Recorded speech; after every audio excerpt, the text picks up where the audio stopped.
नमस्कार मित्रांनो, स्वागत आहे तुम्हा सर्वांचंच आपल्या आजच्या या व्हिडिओमध्ये। आजच्या आपल्या या व्हिडिओमध्ये आपण जाणून घेणार आहोत लग्नानंतर होईलच प्रेम या मालिकेच्या आजच्या भागाचे लेटेस्ट त्याचबरोबर इंटरेस्टिंग अपडेट। त्यामुळे पटापट व्हिडिओला लाईक करा, तसेच चॅनलला सबस्क्राईब करून बेल आयकॉन आठवणीने प्रेस करा, जेणेकरून तुम्हाला पुढच्या प्रत्येक व्हिडिओचं नोटिफिकेशन मिळत जाईल आणि सर्व व्हिडिओंचा आनंद हा अगदी उत्तम पद्धतीने घेता येईल। चला तर मग मित्रांनो, अजिबात वेळ वाया न घालवता सुरुवात करूया आपल्या आजच्या या व्हिडिओला। तर आता इथे नंदिनी ही जीवाला म्हणत असते, जीवा तुम्हाला खरं माझ्या मनातलं सांगू का? त्यावर जीवा म्हणतो, हो नंदिनी बोल ना गं। त्यावर नंदिनी म्हणत असते, जीवा तुम्ही जो टॅटू जाळलात तो तुम्ही त्या मुलीला विसरण्यासाठी नाही जाळलात, तर तुम्ही त्या मुलीपर्यंत कोणी पोहोचू नये ना यासाठी जाळलात। आणि आता खरं सांगू मला काय वाटतं, तुमचं ना एकतर्फी प्रेम कधी नव्हतंच, तुम्हा दोघांचंही एकमेकांवरती तेवढंच प्रेम होतं। बरोबर बोलते ना मी? आता मात्र जीवा निरुत्तर झालेला असतो, त्याच्याकडे बोलण्यासारखं काही उरलेलंच नसतं। नंदिनी म्हणत असते, जीवा आत्ता तरी कबूल करा, खोटं बोललात तुम्ही माझ्याशी, खरं सांगा ना मला। इतक्यात त्या ठिकाणी मिथुन काका आलेला असतो। आता मिथुन काका बघतो की नंदिनी आणि जीवा बोलतायत, मग तो विचारतो, सॉरी मी चुकीच्या वेळी आलो का? म्हणजे नाही, तुम्ही महत्त्वाचं काही बोलत होतात का? नाही, तसं काही असेल तर मी येतो नंतर परत। त्यावर नंदिनी म्हणते, नाही नाही काका, तसं काही नाही आहे, मी जीवांच्या तब्येतीची जनरली चौकशीच करत होते, तुम्ही प्लीज बसा ना, तुम्ही बसून गप्पा मारा, मी येते हां। आणि मग आता नंदिनी ही मिथुन काकांना तिकडे बसायला सांगते आणि स्वतः मात्र तिकडनं ताबडतोब निघून जाते। त्यानंतर आता इकडे काव्याकडे अनिशा आलेली असते। तर आता मालिनी काकूंना काव्या सांगत असते की काकू ही माझी वही आहे, माझ्या अभ्यासाची। त्याबरोबर मालिनी काकू म्हणतात, तुझी वही आहे का? अगं सॉरी काव्या, बाळा मला माहीत नव्हतं, मला वाटलं या पार्थची वही आहे। काय रे पार्थ, सांगितलं का नाहीस मला? त्याबरोबर पार्थ म्हणतो, आई मी काय लहान आहे का वह्या वापरायला आता? त्यावर मालिनी काकू त्याला म्हणत असतात, असाच आहेस तू। इतक्यात त्या ठिकाणी आता नंदिनी आलेली असते। नंदिनी दुरूनच येताना अनिशाला पाहते आणि मग लगेचच ती जवळ येत अनिशाला विचारते, हाय अनिशा, कशी आहेस तू? आता नंदिनीने इतक्या प्रेमाने अनिशाला विचारल्याबरोबर अनिशासुद्धा म्हणते, हाय ताई, अगं खरं तर मीच तुला हा प्रश्न विचारायला हवा, तू कशी आहेस? मला कळलं मध्यंतरी तुझ्यावर अटॅक झाला होता, तू ठीक आहेस ना आता? बरी आहेस ना? त्यावर लगेचच नंदिनी ही तिला म्हणत असते, हो मी आत्ता ठीक आहे, तू सांग तू कशी आहेस? त्यावर ती म्हणते, हो मी सुद्धा ठीक आहे ताई। मग नंदिनी आता मालिनी काकूंना म्हणते, आई जीवांचं ड्रेसिंग करायचं आहे, तर मी आज त्यांना दवाखान्यात घेऊन जाणार आहे। त्यावर लगेचच अनिशा म्हणते, काय जीवाचं ड्रेसिंग? जीवाला काय झालं? आता ती हा प्रश्न काव्याला विचारते। त्याबरोबर काव्य लगेचच तिच्याकडे बघते आणि तिला सांगते, मी तुला सांगते ना अनिशा, आपण खोलीत जाऊन बसू, तिथे बसून बोलूया। आणि मग आता अनिशा म्हणते, अगं पण नक्की काय घडलं आहे? त्यावर काव्य आता अनिशाचा हात पकडते आणि तिला तिकडनं घेऊन गेलेली असते। आता काव्या आणि अनिशा तिकडनं निघून गेल्याबरोबर इकडे नंदिनी ही मालिनी काकूंना म्हणते, ड्रेसिंग करायचं आहे तर आम्ही जाऊन येतो। तर मालिनी काकू म्हणतात, मग तुम्ही कधी निघणार आहात नंदिनी? त्याबरोबर नंदिनी म्हणत असते, सगळ्यांचे ब्रेकफास्ट झाले की मग मी निघेन। त्यावर पार्थ नंदिनीला म्हणत असतो की तुम्हाला जर काही मदत लागली तर मला सांगा। त्यावर नंदिनी होकार देते। मग पार्थ विचारतो, जीवा सगळ्यांबरोबर ब्रेकफास्ट करायला खालीच का नाही आला? त्यावर नंदिनी म्हणते, अहो मिथुन काका खोलीत आले ना म्हणून, नाहीतर ते खालीच येत होते। त्यावर आता पार्थ म्हणत असतो, मिथुन काका गेलाय ना वरती? मग आता झालं, आता आपण कितीही हाका मारल्या ना त्या दोघांना तरी काही त्यांना आवाज जाणार नाही। मग आता मालिनी काकू नंदिनीला म्हणत असतात, नंदिनी जीवाला नक्की बरं वाटतंय ना गं? नाही काय आहे ना, आपल्या घरातल्यांना बरं वाटावं यासाठी जीवा खोटंही बोलू शकतो, आपलं समाधान करण्यापुरतं। त्यामुळे ना त्याच्या मनाचा थोडा आढावा घ्यावा लागतो गं, म्हणून विचारते, तुला वाटतंय ना की जीवाला बरं वाटतंय म्हणून? मला थोडी काळजी वाटते गं, नक्की त्याला बरं वाटत असेल ना? त्याबरोबर आता नंदिनी ही मालिनी काकूंना म्हणत असते, हो आई बरं वाटतंय त्यांना, तुम्ही काळजी करू नका, मी सुद्धा अंदाज घेतलाय। त्याबरोबर आता पार्थ म्हणत असतो, नंदिनी तुम्हाला काही मदत लागली तर सांगा मला। तर दुसरीकडे आता मिथुन काका हा जीवाला म्हणत असतो, ऐकलं सगळं ऐकलं, तुझं आणि नंदिनीचं बोलणंसुद्धा ऐकलं, बाहेरून येताना तुझ्या आईचं बोलणंसुद्धा ऐकलं आणि काव्याचं बोलणंसुद्धा ऐकलं आहे, सगळं बोलणं मी सगळ्यांचं ऐकलं आहे आणि मला आता सगळं व्यवस्थित माहिती आहे। तर आता मात्र इथे जीवा हा मिथुन काकाचं बोलणं ऐकत असतो। तर दुसरीकडे आता काव्याने अनिशाला सांगितलेलं असतं की जीवाने माझा त्याच्या छातीवर जो टॅटू होता तो जाळून टाकला। हे ऐकून अनिशा खूप शॉक्ड होते। ती म्हणते, काय जीवाने टॅटू जाळून टाकला, असं कसं वागू शकतो तो? आता काव्य पटकन तिच्या तोंडावरती हात ठेवते आणि तिला म्हणत असते, अनिशा अनिशा ओरडू नकोस. अगं असा आरडाओरडा नाही करायचा आहे, म्हणून मी तुला बाहेर काहीच सांगितलं नाही, डायरेक्ट गेस्ट रूममध्येच घेऊन आले.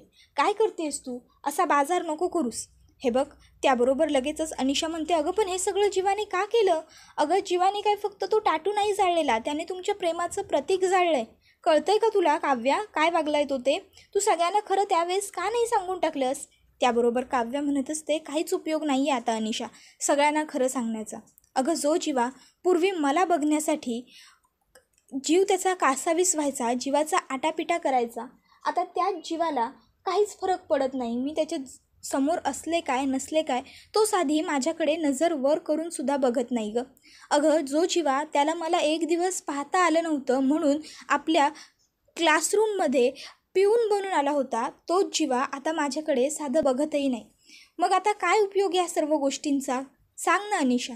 अगं मला ना आता एखादी गरजू मुलगी असल्यासारखं वाटतं, सतत जीवाच्या मागे मागे जाणं. आता तर ना मला या गोष्टीची सुद्धा चीड यायला लागली आहे, राग येतो मला आता प्रत्येक गोष्टीचा, मला स्वतःचा राग येतो. तर दुसरीकडे आता मिथुन काका हा जीवाला म्हणत असतो, जीवा अरे आतापर्यंत फक्त काव्या तुला धारेवर धरत होती, पण आता काव्याच नाही तर आता तुझी आई, तुझी बायको आणि काव्या म्हणजेच तुझी एक्स गर्लफ्रेंड ह्या तिघी मिळून तुला धारेवर धरणार आहेत. आग तर इथे लागली, पण धूर नेमका कुठून येतोय ना हा शोधण्याचा त्या पुरेपूर प्रयत्न करणार आहेत. त्याबरोबर जीवा म्हणत असतो, मला वाटलं होतं टॅटू जाळून टाकला की सगळा विषय संपेल, पण त्याबरोबर मिथुन काका म्हणतात, टॅटू जाळून तू विषय संपवलेला नाही आहेस बाळा, तर तू विषय वाढवलेला आहेस. पण नक्की काव्य तुझी एक्सच आहे ना रे? कारण जर तुझ्या मनात अजूनही काही असेल तर आपल्या घरात असं काही घडेल जे आतापर्यंत कधीच घडलं नव्हतं. आता मात्र जीवा या प्रश्नाचं काहीच उत्तर देत नाही. तर दुसरीकडे काव्या म्हणत असते की मला ना आता स्वतःचंच कसं तरी वाटायला लागलं आहे, म्हणजे सतत जीवाच्या मागे मागे जाणं नकोसं झालं आहे आता मला. त्याबरोबर पुढे आता लगेचच ती सांगत असते की जीवाने आमचे सगळे गिफ्ट सगळ्या गोष्टी जाळून टाकल्या, पण एक गोष्ट आहे माझ्याकडे. आणि मग ती अनिशाला तिचा आणि जीवाचा तो फोटो दाखवते. अनिशा म्हणते की अगं मग हा फोटो पुरेसा आहे, तू एक काम कर, हा फोटो जाऊन सगळ्यांना दाखवून टाक. त्यावर आता काव्या म्हणत असते, अनिशा मला विषय वाढवायचा नाही आहे, तर विषय संपवायचा आहे. आणि विषय असा संपणार नाही आहे. आत्तापर्यंत काय करायचं हे मला कळत नव्हतं, पण आता मला काय करायचं आहे हे मला अगदी क्लिअर झालं आहे. आणि आता योग्य वेळ आली की जे मला करायचं आहे मी तेच करणार. बाद झाला आता. आता काव्याची ही जी दुःखभरी व्यथा असते ती ऐकल्याच्यानंतर अनिशा म्हणायला लागते, बाप रे काव्या, अगं तू जे सगळं सांगतेस त्याऐवजी स्वतःला ठेवून जर बघितलं ना तर मात्र सहनही होत नाही या गोष्टी, नको वाटतं सगळं. त्यावर काव्या म्हणत असते, नको वाटण्यासारखंच आहे हे सगळं अनिशा. आणि मग ती अनिशाला म्हणत असते की आता बास, पण आज ना मी या सगळ्या गोष्टींचा आता सोक्षमोक्ष लावून टाकणारच आहे. आता मला नाही सहन होत आहेत या गोष्टी. त्याबरोबर अनिशा काव्याला म्हणत असते, नाही काव्या ठीक आहे, तुला काय करावं वाटेल ते तू कर, पण हे बघ एक गोष्ट लक्षात ठेव, जे काही करशील ते प्लीज पूर्ण विचारपूर्वक कर, कोणताही निर्णय घाईगडबडीत घेऊ नकोस. त्यावर काव्य अनिशाला सांगत असते की हो मी जे करणार आहे ते विचारपूर्वकच करणार आहे अनिशा. त्यानंतर आता इकडे अनिशा ही काव्याला म्हणत असते, बरं ठीक आहे काव्या चल आता मी निघते, पण प्लीज स्वतःची काळजी घे, स्वतःला जप आणि जे काही करशील ना ते पूर्ण विचारपूर्वक कर, कोणताही निर्णय घाई गडबडीत घेऊ नकोस. आता काव्या ही अनिशाला या सगळ्या गोष्टींसाठी होकार देते. अनिशा तिथून स्वतःची बॅग वह्या सगळं काही घेते आणि निघून जाते. पण इथे मात्र आता काव्या ही विचारच करत राहते त्या फोटोकडे बघून. मित्रांनो तुम्हाला काय वाटतं? आता काव्याने प्रत्येक वेळेस एक घाव दोन तुकडे केलेले आहेत आजपर्यंत, पण यावेळेस ती विषय वाढवायचा नाही तर विषय संपवायचा आहे अशी भाषा बोलते. पण मग नेमकं विषय संपवण्यासाठी काव्याला काय करावं लागेल बरं? जीवाला विसरणं हा तिच्यासाठी सगळ्यात सोपा पर्याय आहे. म्हणजे ती विषय संपवूही शकते आणि कोणाला काही कळूही शकत नाही. पण जीवाला विसरणं काव्यासाठी सोपं नाही आहे, कारण जे काव्याला हवं असतं किंवा जे काव्याचं असतं ते काव्य कधीच सोडत नाही, हा काव्याचा नियम आहे. मग तुम्हाला काय वाटतं, काय करेल आता काव्यात ते आपण पुढच्या व्हिडिओमध्ये जाणूनच घेणार आहोत, त्यामुळे व्हिडिओ शेवटपर्यंत पहा. तर आता आपण इथे पुढे पाहतो की जीवा हा हॉस्पिटलमधून जाऊन आलेला असतो आणि आता तो मालिनी काकूंबरोबर बोलत गच्चीवरती बसलेला असतो. मालिनी काकू ह्या मटार सोलत असतात. आता जीवाला ते विचारत असतात, जीवा डॉक्टरांनी काय सांगितलं बरं? आता जीवा हा मालिनी काकूंना काही बरोबर खरं सांगत नसतो. तो त्यांना उडवाउडवीची उत्तरं देत असतो. काही नाही काही, आता म्हणालेत लवकर बरं वाटेल म्हणून, ठीक आहे आता सगळं. त्यावर मालिनी काकू म्हणतात, अरे ठीक आहे सगळं, तू बरा आहेस ते सगळं मला माहीत आहे, मान्यही आहे, पण डॉक्टरने स्पेसिफिक काहीतरी सांगितलं असेल ना, ते सांग. त्याबरोबर आता त्या ठिकाणी नंदिनी आलेली असते. मालिनी काकू म्हणतात, तू थांब रे, मला नंदिनीच सांगेल. मग नंदिनी सांगते की आई डॉक्टरांनी सगळं काही व्यवस्थित आहे सांगितलं आहे, 10-15 दिवसात जखम भरेल असं म्हणते. इतक्यात त्या ठिकाणी मिथून काका आलेला असतो. मिथून काका हा मालिनी काकूंना म्हणतो, वहिनी मी जरा जाऊन येतो. त्याबरोबर मालिनी काकू ह्या आता मिथून काकांना म्हणतात, पण मिथून भाऊजी तुम्ही नेमके चाललाय तरी कुठे? त्यावर मिथून काका सांगत असतात की अहो वहिनी, आज पिहूच्याच क्लासमध्ये फी भरण्याची लास्टची तारीख आहे, तर तिची फी भरायला चाललो आहे. पिहूने मला कालच सांगितलं आहे, डॅड आज लेट करू नका, जर आज तुम्ही लेट झालात तर आय डोंट लाईक इट. मग काय, आता जाण्याशिवाय पर्याय नाही आहे, तर मग म्हटलं पटकन फी भरून जाऊनच यावं. आणि मग ते तिकडनं जात असतात. आता लगेचच मालिनी काकू मिथून काकांना म्हणतात, नाही नाही जा तुम्ही फी भरायला, पण मग मिथून भाऊजी आपल्या कोड्याचं काय, शब्द कोडं आपलं. त्याबरोबर आता शब्द कोड्याचं नाव काढल्याबरोबर मिथून काका जीवाकडे बघतात आणि लगेचच म्हणायला लागतात, पहिली माणसांची कोडी आहेत ती सोडवतो वहिनी, मग शब्द कोड्याकडे बघू. आता मिथून काकाने एवढं भारदस्त वाक्य घेतल्याबरोबर मालिनी काकू म्हणायला लागतात, बाप रे मिथून भाऊजी, तुम्हाला माणसांची कोडी कळायला लागली. नाही नाही नाही, जर असं असेल तर खरोखर ही खूप चांगली गोष्ट आहे. कारण काय आहे ना, मलासुद्धा काही कोडी पडलेली आहेत जी सोडवायला मला मदत हवीच होती कोणाची तरी. जर तुम्हाला माणसांची कोडी कळायला लागली आहेत तर मग तुम्हीच मला माझं कोडंही सोडवायला मदत करा. आणि मग मिथून काका आणि मालिनी काकू हे दोघंही एकमेकाकडे बघायला लागतात. मिथून काका जीवाकडे सुद्धा पाहतो. तर आता लगेचच नंदिनी ही मालिनीला म्हणत असते, आई बरं मग आपण कधी निघायचं? त्याबरोबर मालिनी काकू नंदिनीला म्हणत असतात की हो, आपण सुद्धा आता पटकन निघूच या. हे बघ माझे सुद्धा एवढे मटार सोलून झालेत, एवढं मी ठेवून देते, मग आपणही निघून जाऊ पटकन. त्याबरोबर लगेचच आता जीवाला ह्या दोघींचं बोलणं काही कळत नाही. जीवा मालिनी काकू आणि नंदिनी दोघींनाही म्हणतो, एक मिनटं, पण मला पहिले हे सांगा की तुम्ही दोघी जाताय कुठे? त्याबरोबर मालिनी काकू म्हणत असतात की अरे कुठे नाही रे, इथेच आपल्या घराजवळ एक शंकराचं छोटंसं मंदिर आहे, तिथे चाललो आहे आम्ही. तिथे जाऊन आम्ही दोघीही तुझ्यासाठी प्रार्थना करणार आहोत. प्रार्थना करते की माझ्या मुलाचं जीवाचं मन जरा शांत होऊ दे, स्थिर होऊ दे देवा. त्याबरोबर मिथून काका म्हणतात, अवघड आहे. त्याबरोबर मालिनी काकू म्हणतात, काय? त्याबरोबर मिथून काका म्हणतात, अवघड आहे. आजच्या काळात सासू आणि सून एकत्र मंदिरात जाताना पाहायला मिळणं अवघड आहे असं म्हणत होतो. I like this. त्याबरोबर जीवा म्हणतो, अरे काका काय I like this, I don't like this. तुम्ही दोघी देवळात कशा एकत्र जाताय? घरात मग कोण राहिलं माझ्याबरोबर? पिहू गेली आहे क्लासला, चिनूही घरात नाही आहे, ती कॉलेजला, दादा, रम्या आणि बाबा हे तिघंही ऑफिसला, मंजू आत्या आणि वसू आत्या शॉपिंगला, आणि आता तुम्हीसुद्धा जाताय, मग मी एकटा राहू घरी. त्याबरोबर आता नंदिनी म्हणायला लागते की आई हे बरोबर बोलतात, मग मी थांबू का यांच्याबरोबर? मिथून काकासुद्धा नाही आहेत. त्याबरोबर लगेचच मालिनी काकू म्हणतात की अगं नाही, काही गरज नाही आहे तुला थांबण्याची. जीवाबरोबर थांबण्यासाठी मी ऑलरेडी व्यक्ती नेमलेली आहे. थांबतो 1 मिनटं. काव्या, काव्या, काव्या बाळा वरती ये. त्याबरोबर काव्या वरती आलेली असते. ती मालिनी काकूंकडे येते आणि त्यांना विचारायला लागते, काय झालं काकू, तुम्ही बोलावलं? त्याबरोबर मालिनी काकू सांगतात की हो बाळा, मला सांग तू आज कुठे बाहेर वगैरे जाणार आहेस का, तुझं काही ठरलं आहे का? त्यावर काव्या म्हणते, नाही काकू माझं काही नाही ठरलेलं, मी आज दिवसभर घरीच आहे. त्याबरोबर मालिनी काकू हे आता सांगायला लागतात की हे बघ बाळा, मी आणि नंदिनी मंदिरात चाललो आहे. मिथून भाऊजी ही पिहूची क्लासची फी भरायला चाललेत आणि हे रम्या त्याचबरोबर पार्थ हे तिघंही ऑफिसला गेलेत. घरात जीवा एकटाच असणार आहे, तर थोडा वेळ तू जीवाबरोबर राहशील का, तू त्याची काळजी घेशील का? त्याबरोबर काव्या म्हणते, हो चालेल ना काकू, त्यांना काही हवं असेल तर मी देईन ते त्यांना. त्याबरोबर लगेचच आता इकडे मिथून काका म्हणायला लागतो की कशाला वहिनी, मी थांबतो ना, त्याच्यापेक्षा काव्याला तरी कशाला उगाच त्रास. त्याबरोबर लगेचच आता मालिनी काकू म्हणतात की अहो भाऊजी त्रास कसला, त्यात घेईल ती जीवाची काळजी आणि आम्ही काय फार वेळ लावणार नाही आहोत. मी आणि नंदिनी अगदी थोड्या वेळातच येऊ. घेशील ना काव्या काळजी? त्यावर काव्य म्हणते, हो हो काकू, घेईन ना, नक्की घे. त्याबरोबर लगेचच पुढे मालिनी काकू मिथून काकांना म्हणत असतात, तुम्ही विसरताय का भाऊजी? तुम्हाला आज पिहूची फी भरायची आहे, शेवटची तारीख आहे. त्याबरोबर मिथून काका म्हणतात की हो, लक्षात आहे. मग मालिनी काकू म्हणतात की चला मग पटकन जाऊया आपण. आणि मग आता मालिनी काकू, मिथून काका, नंदिनी हे तिघंही तिकडनं निघून गेलेले असतात. आता तिकडे फक्त आणि जीवा आणि काव्या हे दोघंच उरतात. मग काय, जीवाही तिकडनं चाललेलं असतो. काव्य जीवाला हाक मारत म्हणते, थांबा ना जीवा देशमुख, एवढ्या घाईघाईत कुठे चाललाय? थांबा, तुमच्याशी थोडं बोलायचं होतं महत्त्वाचं. आता तुमच्याशी थोडं महत्त्वाचं बोलायचं होतं असं काव्याने फॉर्मली बोलल्याबरोबर जीवासुद्धा तिच्याशी फॉर्मली बोलायला सुरुवात करतो. बोल ना, जे काही बोलायचं आहे ते एकदाचं बोल आणि मोकळं कर मला. आता जीवाने असं म्हटल्याबरोबर काव्य लगेचच त्याला म्हणायला लागते, जीवा का वागलंस माझ्याशी असं? सांग ना, का केलंस तू हे? तू जो टॅटू जाळलास ना, तो फक्त टॅटू नव्हता, ते आपल्या प्रेमाचं प्रतीक, माझं अस्तित्व होतं.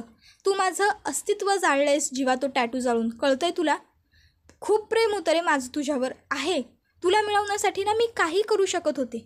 माझ्या कुटुंबियांशी भांडू शकत होते, झगडू शकत होते, तुझ्या कुटुंबाला समजावून सांगू शकत होते, त्यांना सगळ्यांना पटवून देऊ शकत होते, अख्ख्या जगाशी भांडण्याची तयारी ठेवली होती रे मी. पण तुझ्याशी कसं भांडू रे मी? सांग ना, तुझ्याशीच भांडून तुलाच मिळू, या गोष्टीला काय अर्थ आहे जीवा? आहे काही अर्थ? जीवा आता मग सगळं सोडून दे, संपवून टाक, असं काव्याला सांगत असतो. काव्य जीवाला विचारते, एवढं सोपं असतं का रे? सोडून दे, संपवून टाक असं बोलल्यावर सगळं सोडून देणं, सगळं संपवून टाकणं एवढं सोपं असतं जीवा? आणि तू जाळलेस रे, आपले सगळे गिफ्ट जाळलेस, सगळे फोटो जाळलेस, पण माझ्या हृदयावर कोरलेलं तुझं नाव कसं जाळशील? माझ्या नसा नसा जीवा भिनतो, तो कसा पुसून टाकशील? करू शकतोस हे तू? बोल ना. आपण ज्या कॅफेमध्ये कॉफी प्यायला जायचो ना, तिथेसुद्धा आपली नावं लिहून ठेवली आहेत आपण. ते कसं पुसू शकशील? करू शकतोस हे सगळं तू? घेऊ शकतोस हे एफर्ट्स? नाही ना जीवा? अरे तुझ्यावर प्रेम केलं होतं मी मनापासून, पण आता तू हे सगळं काय करून घेतलंयस? आता खरं सांगू, आता ना मला काहीच नको असं वाटतंय, काहीच नको. तुझ्यामुळे वाटतं हे जीवा.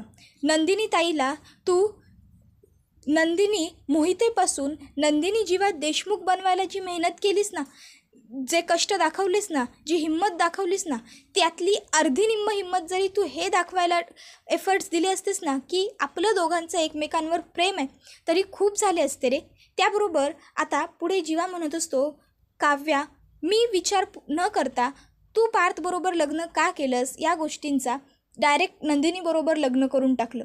त्याच वेळेस सगळं काही संपलं आहे. आता मी मूव ऑन झालो आहे, तूसुद्धा मूव ऑन हो. लवकरात लवकर सर्व गोष्टी विसर आणि पुढे जा. काव्या म्हणत असते, ठीक आहे जीवा, हीच तुझी इच्छा आहे ना की मी मूव ऑन व्हावं, पुढे जावं? चालेल, होईन मी मूव ऑन, जाईन मी पुढे. आजच्या नंतर पुन्हा कधीच मी तुझ्या मागे नाही येणार. आजच्या नंतर ही काव्या तुझ्या पाठीपाठी पुन्हा नाही करणार. तुझ्या मागे मागे येणारी काव्या आता मेली, संपली ती काव्या. आता काव्या फक्त स्वतःच्या शिक्षणावरती आणि स्वतःवरती फोकस करणार. बास, नको आहे ना तुला मी? नाही येणार पुन्हा तुझ्या मागे. आता काव्याने तर असं जीवाला ठामपणे सांगितलं आहे, पण काव्याचे हे सगळे शब्द ऐकताना जीवाला मात्र खूप मोठा आश्चर्याचा धक्का बसला आणि तो आता काव्याकडे एकटक बघत राहिला आहे. त्याबरोबर हा व्हिडिओ इथेच संपतो. पण मित्रांनो, पाहणं राहता पुढे हे इंटरेस्टिंग ठरणार आहे की काव्य म्हणालेली तर खरी आहे की आतापासून तिच्यासाठी जीवा काहीच नाही आहे. ती फक्त जीवाकडे तिच्या ताईचा नवरा, नंदिनी ताईचा नवरा म्हणून बघेल आणि ती फक्त त्याच्याबरोबर आपल्या बहिणीचा नवरा एवढ्याच नात्याने बोलेल. पण हे खरं होऊ शकतं का? आपलं ज्या व्यक्तीवरती प्रेम आहे, ती व्यक्ती आपल्या समोर आहे, त्या व्यक्तीबरोबर आपण एवढं फॉर्मली वागू शकतो का? का तर फक्त ती आपली होऊ शकली नाही, ती कोणा दुसऱ्याची झाली म्हणून आपल्या मनातलं त्यांच्याबद्दलचं प्रेम कमी होऊ शकतं का? तुम्हाला काय वाटतं ते आम्हाला कमेंट करून सांगा. प्रेक्षक म्हणून तुमचं मत जाणून घेणं आमच्यासाठी खूप महत्त्वाचं आहे. त्यामुळे तुमचं मत कमेंट सेक्शनमध्ये सोडायला विसरू नका. त्याचबरोबर लग्नानंतर होईलच प्रेम ही मालिका तुम्हाला कशी वाटते ते देखील सांगा.